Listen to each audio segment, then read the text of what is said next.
ഉലകമഹാന്മാർ അഖിലരും ഒരുപോൽ ഉറങ്ങുന്നു കല്ലറയിൽ.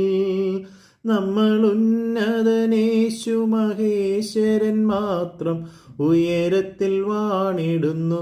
നമ്മൾ ഉന്നതനേശു മഹേശ്വരൻ മാത്രം ഉയരത്തിൽ വാണിടുന്നു. ഗീതം ഗീതം ജയ ജയ ഗീതം പാടുവിൻ സോദരരെ, നമ്മളേശുനാഥൻ ജീവിക്കുന്നതിനാൽ ജയഗീതം പാടിടുവിൻ. നമ്മളേശുനാഥൻ ജീവിക്കുന്നതിനാൽ ജയഗീതം പാടിടുവിൻ. ദൈവ തിരുനാമത്തിന് മഹത്വമുണ്ടാകട്ടെ. ഈ ദിവസങ്ങളിൽ നമ്മൾ തിരുവചനം പഠിക്കുന്നത് നമ്മുടെയൊക്കെ ആത്മീയ ജീവിതത്തിന് അനുഗ്രഹത്തിന് കാരണമാകുന്നതോർത്ത് ദൈവത്തെ സ്തുതിക്കുന്നു. ദൈവത്തിൻ്റെ മന്ദിരമാകുന്ന നമ്മുടെ ശരീരം കൊണ്ട് ദൈവത്തെ ആരാധിക്കുവാനും ദൈവത്തെ മഹത്വപ്പെടുത്തുവാനുമായിട്ട് നമ്മളെ ഈ ഭൂമിയിൽ ആക്കി വച്ചിരിക്കുന്നു. അങ്ങനെ ദൈവത്തിൻ്റെ അതിമനോഹരമായ സൃഷ്ടികളിലൊന്നായ മനുഷ്യൻ ഈ ഭൂമിയിലായിരിക്കുമ്പോൾ എന്തൊക്കെ ചെയ്യണം, എന്തൊക്കെ ചെയ്യരുത്, പ്രത്യേകിച്ച് തൻ്റെ ശരീരത്തെ എന്തിനൊക്കെ ഏൽപ്പിച്ചു കൊടുക്കണം, എന്തിൽ നിന്നുമൊക്കെ മാറി നിൽക്കണം എന്നുള്ളത് പഠിപ്പിക്കുമ്പോൾ അത് വളരെ ശ്രദ്ധയോടെ നമ്മൾ പഠിക്കണം. ലോകം പലതും നമ്മളെ പഠിപ്പിക്കുകയും പറഞ്ഞു തരികയും കൺഫ്യൂഷൻ അല്ലെങ്കിൽ ആശയക്കുഴപ്പത്തിലാക്കുകയൊക്കെ ചെയ്യുന്ന ഒരു സാഹചര്യമുണ്ട്. അതോടൊപ്പം തന്നെ ചെയ്യുന്ന പ്രവൃത്തികളെ ന്യായീകരിച്ചുകൊണ്ട് അതങ്ങനെയല്ല, ഇതിങ്ങനെയാണ് എന്നൊക്കെ പറഞ്ഞ് നാം ചെയ്യുന്നതായ പ്രവൃത്തികളെ പലപ്പോഴും ന്യായീകരിച്ചുകൊണ്ട് അതിൽ തുടരുവാനും അതിൻ്റെ സന്തോഷങ്ങൾ, താൽക്കാലിക സുഖങ്ങളൊക്കെ അനുഭവിപ്പാൻ തക്കവണ്ണം അതിനുവേണ്ടി വെമ്പൽ കൊള്ളുന്നതായ ഒരു സമൂഹമാണ്. ഞാൻ ഈ പറഞ്ഞു വരുന്നത്, ഈ ഭൂമിയിലെ എല്ലാ ആഘോഷങ്ങളും ഉത്സവങ്ങളും ചുറ്റുപാടുകളിൽ ലോകത്തിൽ നടക്കുന്ന പലതിലും നമുക്ക് പങ്കുകൊള്ളുവാനായിട്ട് സാധിക്കുമോ? അതിൽ നിന്നും നമ്മൾ എപ്രകാരമായിരിക്കണം അവിടെയൊക്കെ നമ്മൾ ശ്രദ്ധിക്കേണ്ടത്?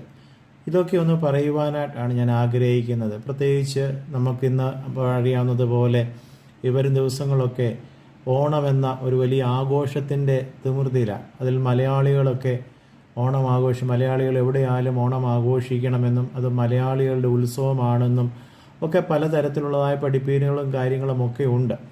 എന്നാൽ ഈ അതിൻ്റെ ഒരു ചരിത്രമൊക്കെ പഠിച്ചവർക്ക് പ്രത്യേകമായിട്ട് അതൊക്കെ നമ്മുടെ സ്കൂളുകളിലൊക്കെ പഠിച്ചു, അതിൻ്റെ ചരിത്രത്തിലേക്ക് നോക്കുമ്പോൾ അത് നമുക്ക് ആഘോഷിക്കുവാനായിട്ട് ആ ചരിത്ര പശ്ചാത്തലത്തിൽ അല്ലെങ്കിൽ അതിൻ്റെ ഐതിഹ്യത്തിൽ നമുക്കത് ആഘോഷിക്കുവാനായിട്ട് പറ്റുമോ എന്നൊക്കെ ചിന്തിക്കുമ്പോൾ ദൈവവചനത്തിലൂടെ ഞാൻ ചിന്തിച്ചപ്പോൾ എനിക്കത് മനസ്സിലാക്കിയതായ ചില വേദഭാഗങ്ങളിലൂടെ മനസ്സിലായത് അത് നമുക്ക് പറ്റത്തില്ല, അത് സാധ്യമല്ല, അത് തെറ്റാണെന്നുള്ളതാണ് മനസ്സിലാക്കുവാനായിട്ട് കഴിയുന്നത്. ഞാൻ ആ വേദഭാഗങ്ങളിലേക്കൊക്കെ വരാം. വേദപുസ്തകം ഒരു വചനം നമ്മൾ ഇപ്രകാരം യോഹന്നാൻ്റെ സുവിശേഷത്തിൽ വായിക്കുന്നു: സത്യം അറിയുകയും സത്യം നിങ്ങളെ സ്വതന്ത്രരാക്കുകയും ചെയ്യും. ഈ വചനമാകുന്ന സത്യത്തിലൂടെ and you will know the truth and the truth will set you free. ഈ വചനമാകുന്ന സത്യം നമ്മൾ അറിയുകയും പഠിക്കുകയും ആ സത്യം അറിയുമ്പോൾ അത് നമ്മളെ ചില പ്രവർത്തികളിൽ നിന്നും സ്വതന്ത്രരാക്കും. ഇതുവരെയും ചെയ്തുകൊണ്ടിരുന്നതായ ചില തെറ്റുകളെ തിരുത്തുവാനായിട്ട് അത് ഇടയായിട്ട് തീരും. പ്രിയമുള്ളവരെ, ഞാൻ ചുരുക്കത്തിൽ നമ്മളിപ്പോഴതിനെ ഒത്തിരി ന്യായീകരിക്കുവാനായിട്ടൊക്കെ നമ്മൾ പറയും, നമ്മളതിനെ ആ തരത്തിലല്ല ആഘോഷിക്കുന്നത്, അല്ലെങ്കിൽ അതിൽ മറ്റു ചിന്തകളാണ്, ഐതിഹ്യങ്ങളാണ് എന്നൊക്കെ നമ്മളൊരു പക്ഷേ പറയുവാനും അത് നമ്മൾ ആഘോഷിക്കുന്ന നമ്മൾ ചെയ്ത കാര്യത്തെ നമ്മൾ ന്യായീകരിക്കുകയൊക്കെ ചെയ്യും. അതൊക്കെ അവിടെ കിടക്കട്ടെ. വീണ്ടും ഞാൻ പറയട്ടെ, ഇതൊരു തർക്കത്തിന് വേണ്ടിയിട്ടോ അല്ലെങ്കിൽ ലോകപ്രകാരമുള്ള ഒരു വ്യക്തിക്ക് വേണ്ടിയിട്ടോ അല്ല ഞാനിത് പറയുന്നത്. ഇത് കേൾക്കുന്നവർ ഇത് നിങ്ങൾ ഷെയർ ചെയ്യുമ്പോൾ അത് മനസ്സിലാക്കണം, അവരോട് പറയണം. ഇത് ദൈവത്തെ അറിഞ്ഞ് കർത്താവായ യേശു ക്രിസ്തുവിനെ രക്ഷകനായി ഹൃദയത്തിൽ കൈക്കൊണ്ട് ആ വേറിട്ട നമ്മുടെ ശരീരം ദൈവത്തിൻ്റെ മന്ദിരമാകുന്നു എന്ന ഉത്തമ ബോധ്യത്തോടെ ജീവിക്കുന്ന ഒരു വ്യക്തിയോടാണ് ഞാനിത് പറയുന്നത്. ലോകത്തിലുള്ള പല പ്രിയപ്പെട്ടവർക്കും അവരെ ഞാൻ ഒരിക്കലും അവരോട് പറയുവാനോ അല്ലെങ്കിൽ അവരെ വിധിക്കുവാനോ ഞാൻ യോഗ്യനല്ല. അതുകൊണ്ട് പക്ഷേ ദൈവ പൈതലായി തീർന്ന വ്യക്തികൾ ഇതിലൊക്കെ എങ്ങനെയായിരിക്കണം നമ്മൾ അതിനോടുള്ളതായ പ്രതികരണം. നമ്മൾ ദാനിയേലിൻ്റെ ജീവിതത്തിൽ നമ്മൾ കണ്ടു, എല്ലാത്തിലും ഒന്നും പങ്കുകൊള്ളുവാനായിട്ടോ എല്ലാം ഒന്നും കഴിക്കുവാനായിട്ടോ ഒന്നും സാധ്യമല്ല എന്ന് തൻ്റെ ജീവിതത്തിലൂടെ ആഹാരത്തിൻ്റെ നിയന്ത്രണത്തിലൂടെ നമുക്ക് അവിടെ കാണുവാനായിട്ട് കഴിയുന്നുണ്ട്. എന്നാൽ ഞാനിപ്പോൾ പാടിയ പാട്ടിൻ്റെ അകത്തുള്ളതായ വരികൾ തന്നെ നമ്മൾ പഠിക്കുമ്പോൾ നമുക്കതിൻ്റെ കുറച്ച് കാര്യങ്ങളെ മനസ്സിലാകും. നമ്മൾ ചരിത്രം പഠിക്കുമ്പോഴാണേലും ഐതിഹ്യങ്ങളിൽ ഇപ്രകാരമാണ് നമ്മൾ സ്കൂളിലൊക്കെ പഠിച്ചിട്ടുണ്ട്. മഹാബലി എന്ന ഒരു രാജാവ് നാടുവാണിരുന്ന കാലമുണ്ടായിരുന്നു. അന്ന് സ്വസ്ഥതയും സമാധാനവും ഐക്യതയൊക്കെ ഉണ്ടായിരുന്നു. എന്നാൽ ആ മഹാബലി എന്ന രാജാവിനെ പാതാളത്തിലേക്ക് ചവിട്ടി താഴ്ത്തുകയും പിന്നീട് എല്ലാ വർഷവും അദ്ദേഹം തൻ്റെ പ്രജകളെ കാണാനായിട്ട് തൻ്റെ രാജ്യത്തേക്ക് വരുന്നതിൻ്റെ ഐതിഹ്യമായിട്ടാണ് മലയാളികൾ ഓണം ആഘോഷിക്കുന്നത് എന്ന ഒരു ഐതിഹ്യ ചരിത്രം അവിടെ കിടപ്പുണ്ട്. അപ്പോൾ അത് നമ്മൾ സ്കൂളുകളിൽ പഠിച്ചിട്ടുണ്ട്. ഇന്നത്തെ ആഘോഷത്തിൻ്റെ അകത്ത് അതിലും ഒരു പങ്ക് ഉണ്ട്. നമ്മളിനിയും അതിനെ ഏതൊക്കെ രീതിയിൽ ന്യായീകരിച്ചു കഴിഞ്ഞാലും ഈ ഒരു കാര്യം അവിടെ അതിൻ്റെ അകത്ത് പറയാറായിട്ടുണ്ട്. കാരണം ജനങ്ങൾ പൂക്കളം ഒക്കെ അത്തപ്പൂക്കളമൊക്കെ ഇടുന്നതും അതോടൊപ്പം തന്നെ പറമ്പുകളൊക്കെ വൃത്തിയാക്കുന്നതും ഒക്കെ അദ്ദേഹത്തെ സ്വീകരിപ്പാൻ വേണ്ടിയിട്ടാണ്. അവിടെയാണ് ഞാൻ പറഞ്ഞ പാട്ടിൻ്റെ ഉലക മഹാന്മാർ അഖിലരും ഒരുപോലെ ഉറങ്ങുന്നു കല്ലറയിൽ, ഉന്നതനേശു മഹേശ്വരൻ മാത്രമാണ് ഉയരത്തിൽ വാഴുന്നത്. ആ യേശുക്രിസ്തു മാത്രമേ ഈ ഭൂമിയിൽ ആരെങ്കിലും പറഞ്ഞിട്ടുണ്ട് എങ്കിൽ, ഏതെങ്കിലും ഒരു ദൈവം പറഞ്ഞിട്ടുണ്ടെങ്കിൽ അത് യേശുക്രിസ്തു മാത്രമാണ്. ഞാൻ വീണ്ടും വരും, ഞാൻ നിങ്ങളെ ചേർക്കുവാനായിട്ട് വീണ്ടും വരും എന്ന് പറഞ്ഞ് നമ്മൾ കാത്തിരിക്കുന്നത് കർത്താവിൻ്റെ രണ്ടാമത്തെ വരവിന് വേണ്ടിയിട്ടാണ്. അപ്പോൾ അതിന് അപ്പുറമായിട്ട് മറ്റൊന്ന് വിശ്വസിക്കുകയും അല്ലെങ്കിൽ അതിനെ അങ്ങനെ ഒരു ഐതിഹ്യത്തിൻ്റെ പേരിലൊരു ആഘോഷം ഉണ്ടാകുമ്പോൾ അതിനെ നമ്മൾ ആചരിക്കുകയും ആഘോഷിക്കുകയും അതിൽ പങ്കാളികളാകുമ്പോൾ നമ്മൾ അറിഞ്ഞോ അറിയാതെയോ അതിൻ്റെ ഭാഗമായി മാറുന്നു എന്നുള്ളതായ യാഥാർത്ഥ്യം നമ്മൾ മറന്നു പോകരുത്. പിന്നീട് നമ്മൾ വീണ്ടും അതിലേക്ക് വരുമ്പോൾ കൊരിന്ത്യ ലേഖനത്തിലേക്ക് വരുമ്പോൾ 2 കൊരിന്ത്യർ അതിൻ്റെ 6-ാം അധ്യായത്തിൻ്റെ 14 മുതലുള്ള വാക്യങ്ങളിൽ അവിടെ വ്യക്തമായിട്ട് പറയുന്നുണ്ട്, ഞാനൊരു ദൈവ പൈതലാകുന്നുവെങ്കിൽ നമ്മൾ എന്ത് ചെയ്യണമെന്ന് അറിയുമ്പോൾ അതിൻ്റെ 17-ാമത്തെ വാക്യത്തിൽ പറയുന്ന ഒരു വേർപാട്, ഒരു സെപ്പറേഷൻ ആവശ്യമാണ്. വേറിട്ട ജീവിതത്തിന് വേണ്ടി നമ്മളെ വിളിച്ചവരാണ്. ഈ വേർപാടെന്നൊക്കെ പറയുന്ന ഒരു പ്രത്യേക സമൂഹത്തിന് വേണ്ടി മാത്രമല്ല. ആരൊക്കെയാണോ കർത്താവിനെ ഹൃദയത്തിൽ കൈക്കൊണ്ട് അവൻ്റെ മകനും മകളുമായി മാറിയത് അവരോടാണ് വേർപെട്ട ഒരു ജീവിതം നയിപ്പാനായിട്ട് പറയുന്നത്. അതുകൊണ്ട് അവരുടെ നടുവിൽ നിന്ന് പുറപ്പെട്ട് വേർപെട്ടിരിക്കുവീൻ എന്ന് കർത്താവ് അരുളി ചെയ്യുന്നു. അശുദ്ധമായത് ഒന്നും തൊടരുത്, എന്നാൽ ഞാൻ നിങ്ങളെ കൈക്കൊണ്ട് നിങ്ങൾക്ക് പിതാവും നിങ്ങൾ എനിക്ക് പുത്രന്മാരും പുത്രിമാരും ആയിരിക്കും എന്ന് സർവശക്തനായ കർത്താവ് അരുളി ചെയ്യുന്നു. അത് കഴിഞ്ഞിട്ട് എൻ്റെ 14 മുതലുള്ള വാക്യങ്ങൾ, നിങ്ങൾ അവിശ്വാസികളോട് ഇണയില്ലാ പിണ കൂടരുത്, നീതിക്കും അധർമ്മത്തിനും തമ്മിൽ എന്ത് ചേർച്ച, വെളിച്ചത്തിന് ഇരുളിനോട് എന്ത് കൂട്ടായ്മ. അവിടെ നമ്മൾ പഠിക്കണം, പത്രോസിൻ്റെ ലേഖനത്തിൽ പറയുന്നു, നിങ്ങളോ അന്ധകാരത്തിൽ നിന്നും തൻ്റെ അത്ഭുത പ്രകാശങ്ങളിലേക്ക് വിളിച്ചവൻ്റെ സൽഗുണങ്ങളെ ഘോഷിപ്പാൻ തക്കവണ്ണം തിരഞ്ഞെടുക്കുക. അന്ധകാരത്തിലായിരുന്നു, സത്യം അറിയാത്തവരായിരുന്നു, എന്നാൽ ഇപ്പോൾ നിങ്ങളെ അന്ധകാരത്തിൽ നിന്നും അത്ഭുത പ്രകാശത്തിലേക്ക് കൊണ്ടുവന്നു. ഇനി നിങ്ങൾക്ക് ഇരുളുമായിട്ട് അല്ലെങ്കിൽ അന്ധവിശ്വാസങ്ങളുമായിട്ട് ഐതിഹ്യങ്ങളുമായിട്ട് നിങ്ങൾക്ക് സംബന്ധമില്ല. ഒരു കാലത്തിൽ അങ്ങനെ ആയിരുന്നുവെങ്കിൽ അതിൽ നിന്ന് നിങ്ങൾ പുറത്തു വന്നവരാണ്, വെളിച്ചത്തിൻ്റെ മക്കളാണ്. ക്രിസ്തുവിനും ബെലയാലിനും തമ്മിൽ എന്തൊരു പൊരുത്തം! ഞാൻ അവിടെ പറയട്ടെ, ക്രിസ്തുവിനും മഹാബലിക്കും തമ്മിൽ എന്ത് പൊരുത്തമാണുള്ളത്? അല്ല, വിശ്വാസിക്ക് ഈ ഐതിഹ്യങ്ങളുമായി അവിശ്വാസിയുമായിട്ട് എന്താണ് അതിൽ ഓഹരി പങ്കുള്ളത്? പിന്നെ ദൈവാലയത്തിന് വിഗ്രഹങ്ങളോട് എന്ത് യോഗ്യത? നിങ്ങളുടെ ശരീരം ദൈവത്തിൻ്റെ മന്ദിരമാകുന്നു. ഈ മന്ദിരത്തിന് വിഗ്രഹങ്ങളുമായിട്ട് എന്താണ് യോഗ്യത? എങ്ങനെ അതിനോട് യോജിക്കുവാനായിട്ട് കഴിയും? നാം ജീവനുള്ള ദൈവത്തിൻ്റെ ആലയമല്ലോ. ഞാൻ അവരിൽ വസിക്കുകയും അവരുടെ ഇടയിൽ നടക്കുകയും ചെയ്യും. ഞാൻ അവർക്ക് ദൈവവും അവർ എനിക്ക് ജനവുമാകുന്നു എന്ന് ദൈവം അരുളി ചെയ്തിരിക്കുന്നുവല്ലോ. അതുകൊണ്ട് അതിൽ നിന്നും ഇങ്ങനെയുള്ളതായ ലോകത്തിൻ്റെതായ മോഹങ്ങളിൽ നിന്നും ആഘോഷങ്ങളിൽ നിന്നും, ഇപ്പോൾ ഓണം മാത്രമല്ല, മറ്റു പല നമ്മൾ ആയിരിക്കുന്നതായ ദേശത്തൊക്കെ ഉള്ളതായ പലതിൽ നിന്നും നമ്മൾ മാറി നിൽക്കേണ്ടത് ആവശ്യമാണ്. അത് ദൈവവചനത്തിന് വിരുദ്ധമാണ് അങ്ങനെയുള്ളതായ ആഘോഷങ്ങളിലൊക്കെ നമ്മൾ പങ്കാളികളാവുന്നത്. വീണ്ടും നമ്മൾ പറയും, നമ്മളിതൊരു ദേശീയ ഉത്സവമാണ്. അങ്ങനെയാണെങ്കിൽ നമ്മുടെ ദേശം ഏതാണ്? നിങ്ങളുടെ പൗരത്വമോ സ്വർഗത്തിലത്രേ. നമ്മുടെ സ്വർഗീയ പൗരന്മാരാ. സ്വർഗസ്ഥനായ എന്ന പിതാവേ എന്നുള്ള പ്രാർത്ഥന, നിന്റെ രാജ്യം വരേണമേ, എനിക്ക് ഈ ഭൂമിയിലായിരിക്കുമ്പോൾ നിന്റെ രാജ്യത്തിൻ്റെ സ്ഥാനാപതികളായി ജീവിപ്പാൻ എന്നെ ഇടയാക്കണമെന്ന് എൻ്റെ അർത്ഥം. നിന്റെ രാജ്യം വരേണമേ എന്ന പ്രാർത്ഥനയുടെ അർത്ഥം അതാ. And we are the ambassadors of Christ, അല്ലെങ്കിൽ ഹെവൻ. സ്വർഗീയ രാജ്യത്തിൻ്റെ സ്ഥാനാപതികളായിട്ടാണ് നമ്മളെ ആക്കിയിരിക്കുന്നത്.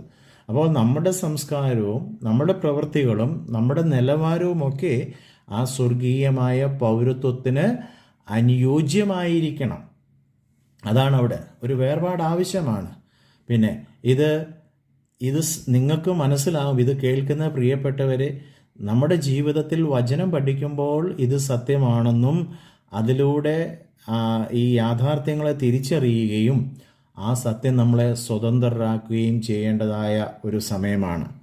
അതോടൊപ്പം തന്നെ നമ്മൾ പറയും അങ്ങനെയല്ല, ഇതിന് പല വ്യാഖ്യാനങ്ങളുണ്ട്.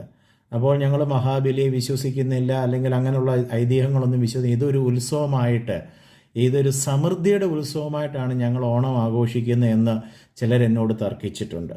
അങ്ങനെയുള്ളവരോട് എനിക്ക് പറയുവാനായിട്ടുള്ളത്, സമൃദ്ധിയുടെ ഉത്സവമാണെങ്കിൽ ഒരു ദൈവ പൈതലിനെ സംബന്ധിച്ചിടത്തോളം വർഷത്തിൽ ഒരു മാസമോ ഒരു ദിവസമോ ഒരാഴ്ചയോ അല്ല അവൻ്റെ ജീവിതത്തിൽ സമൃദ്ധിയുള്ളത്.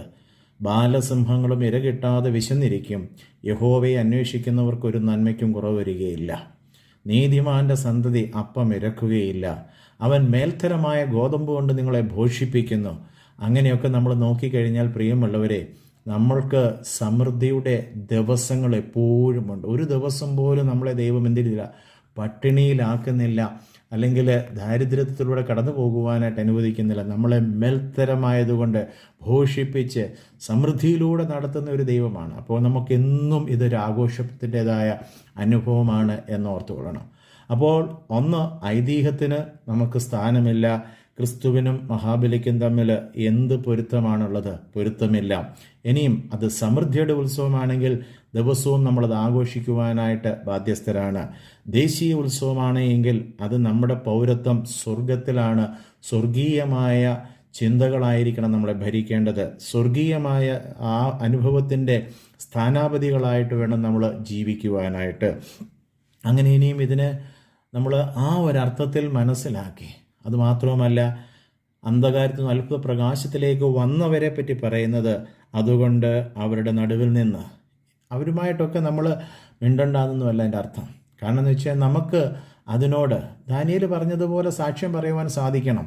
ദാനിയേൽ ധൈര്യത്തോടു കൂടി തൻ്റെ ഐഡൻറ്റിറ്റി, തൻ്റേതായ വ്യക്തിത്വത്തെ, താൻ ആരാകുന്നുവെന്ന് അവിടെ രാജാവിൻ്റെ ഷണ്ണാധിപനോട് പറഞ്ഞ് അതിൻ്റെ നേതാവിനോട് പറയുകയാണ്. ആ പറയുവാനുള്ളതായ തൻ്റെ ഇടമാണ്. എനിക്കിത് പറ്റത്തില്ല, കാരണം എൻ്റെ ശരീരം ദൈവത്തിൻ്റെ മന്ദിരമാണ്, ഇതിനെ നശിപ്പിക്കുവാൻ എനിക്ക് കഴിയത്തില്ല. അതുകൊണ്ട് രാജാവിൻ്റെ ഭോജനവും പാനീയവും ഒന്നും എനിക്ക് വേണ്ട എന്ന് അവരോട് പറയുവാനുള്ളതായ തൻ്റെ ഇടം. അതാണ് ഞാൻ കഴിഞ്ഞ ദിവസം പറയുന്നത്. നമ്മുടെ സാക്ഷ്യം പറയേണ്ട സമയത്ത്, പറയേണ്ട സ്ഥലത്ത്, പറയേണ്ടവരോട് ധൈര്യത്തോട് പറയുവാൻ കഴിയുന്നതാണ് ക്രിസ്തീയ സാക്ഷ്യം എന്ന് പറയുന്നത്. അതല്ലാതെ മറ്റുള്ളവരെ കുറ്റപ്പെടുത്തുവാനായിട്ടല്ല. എനിക്കിത് സാധിക്കത്തില്ല, നിങ്ങൾ എന്ത് വേണമെങ്കിലും ചെയ്തു, മറ്റുള്ളവരെ നിങ്ങളത് ചെയ്യേണ്ടെന്ന് പറയാനല്ല. എനിക്ക് ഇത് വ്യക്തിപരമായിട്ടുള്ള തീരുമാനമായിരിക്കണം. ഞാൻ ആരാണ്? ഞാനൊരു ദൈവപൈതലാണ്. എനിക്ക് ഇത് സാധ്യമല്ല. അതെൻ്റെ തീരുമാനമായിരിക്കണം. തീരുമാനം മനസ്സിൽ മാത്രം ഇരുന്നാൽ പോരാ. പറയേണ്ട ഒരു സ്ഥാനം വരുമ്പോൾ, സമയം വരുമ്പോൾ അവിടെ നമ്മൾ ധൈര്യമായിട്ട് അതിനെ പറയുവാൻ സാധിക്കണം. അവിടെ ദൈവം നമുക്ക് കൃപ നൽകുമെന്നുള്ളതിന് യാതൊരു സംശയമില്ല. ഞാൻ എൻ്റെ വാക്കുകളെ അവസാനിപ്പിക്കട്ടെ. ഇതൊരു തർക്കത്തിനോ മറ്റൊരു ചർച്ചയ്ക്കോ ഒന്നുമായിട്ടല്ല ഞാനിത് പറയുന്നത്. കാരണം ഈ ദിവസങ്ങളിൽ പലർക്കും ഇതിനോടുള്ളതായ ചിന്തകൾ പലതാണ്. ചിലരൊക്കെ എന്നോട് ചോദിച്ചിട്ടുണ്ട്. ചിലയിടത്തൊക്കെ ഞാൻ ഈ ക്ലാസ് എടുത്തതിന് ശേഷം പലരും ഇതിൽ നിന്നും മാറിയിട്ടുണ്ട്. അപ്പം അതുകൊണ്ടാണ് ഇത് ആർക്കെങ്കിലും പ്രയോജനപ്പെടുന്നുവെങ്കിൽ നമ്മളുടെ വ്യത്യസ്തത, നമ്മൾ ആരായിരിക്കണം, സത്യമറിഞ്ഞ് സത്യത്തിൽ നമ്മൾ നടക്കുന്നവരായിരിക്കണം. അതിനു വേണ്ടിയിട്ടാണ് ഞാനിത് നിങ്ങളുമായിട്ട് പങ്കുവയ്ക്കുന്നത്. ദൈവവചനാടിസ്ഥാനത്തിലാണ്. ഈ വചനങ്ങളെ വായിച്ച് നിങ്ങൾ മനസ്സിലാക്കുക. ഇനി ആർക്കെങ്കിലും സംശയമുണ്ടെങ്കിൽ എന്നെ കോൺടാക്റ്റ് ചെയ്ത് കഴിഞ്ഞാൽ കൂടുതൽ കാര്യങ്ങളെ വിവരിച്ച് പറയാം. സമയത്തിൻ്റെ പരിധി മൂലം ഞാനിപ്പോൾ നിർത്തട്ടെ. ദൈവം നമ്മളെ അനുഗ്രഹിക്കട്ടെ. നമ്മുടെ ആഘോഷങ്ങളും നമ്മുടേതായ ചിന്തകളും സ്വർഗീയ പൗരത്വത്തിൻ്റേതായിരിക്കണം. സ്വർഗത്തിലാണ് നമ്മുടേതായ പൗരത്വം. അതിൻ്റെ ആ ഒരു സ്ഥാനാപതികളായിട്ട് അതിനെ പ്രദർശിപ്പിക്കുന്നവരായി അതിനെ റിഫ്ലക്റ്റ് ചെയ്യുന്നവരായിട്ട് നമുക്ക് ഈ ഭൂമിയിൽ ദൈവത്തെ ആരാധിക്കാം. നമ്മുടെ ശരീരം കൊണ്ട് ദൈവത്തെ മഹത്വപ്പെടുത്താം. ദൈവത്തിൻ്റെ നാമം നമ്മളുടെ മഹിമപ്പെടട്ടെ. പ്രാർത്ഥിക്കാം. നല്ല കർത്താവേ, സ്വർഗീയ പിതാവേ, ഈ ഭൂമി ഞങ്ങളെ സൃഷ്ടിച്ചാക്കിയിരിക്കുമ്പോൾ ഈ ലോകത്തു നിന്നും എടുക്കണമെന്നല്ല, എന്നാൽ ഈ ലോകത്തിൽ വ്യത്യസ്തരായി വേർപെട്ട ഒരനുഭവത്തിൽ കർത്താവെ ആയിരിക്കാൻ ഞങ്ങളെ അവിടുന്ന് സഹായിക്കണമേ. ഞങ്ങളുടെ ശരീരത്തെയും ഞങ്ങളുടേതായ കർത്താവെ ജീവിതത്തെയും വിശുദ്ധിയോടെ കാത്തു സൂക്ഷിച്ച് ലോകത്തിൻ്റെ ഐതിഹ്യങ്ങളിലും മായയിലും മലിനതയിലും ഒന്നും വീണു പോകാതെ വിശുദ്ധിയോടെ ജീവിച്ച് ദൈവത്തെ മഹത്വപ്പെടുത്താനിടയാക്കണമേ. കർത്താവെ, വേറിട്ട് നിൽക്കേണ്ടതെന്ന് വേറിട്ട് നിൽക്കുവാൻ, കർത്താവെ അതോടൊപ്പം തന്നെ മറ്റ് ചെയ്യേണ്ടാത്ത പ്രവൃത്തികളിൽ നിന്ന് മാറി നിൽപ്പാൻ, ചെയ്യേണ്ടത് മാത്രം ചെയ്യുവാനുള്ളതായ സ്വർഗീയ കൃപ നടത്തിക്കാട്ട്. എല്ലാവരും ഒരുപോലെ അനുഗ്രഹിക്കണം. കൃപ കൂടെ ഇരിക്കണം. യേശുവിൻ നാമത്തിൽ തന്നെ. ആമേൻ.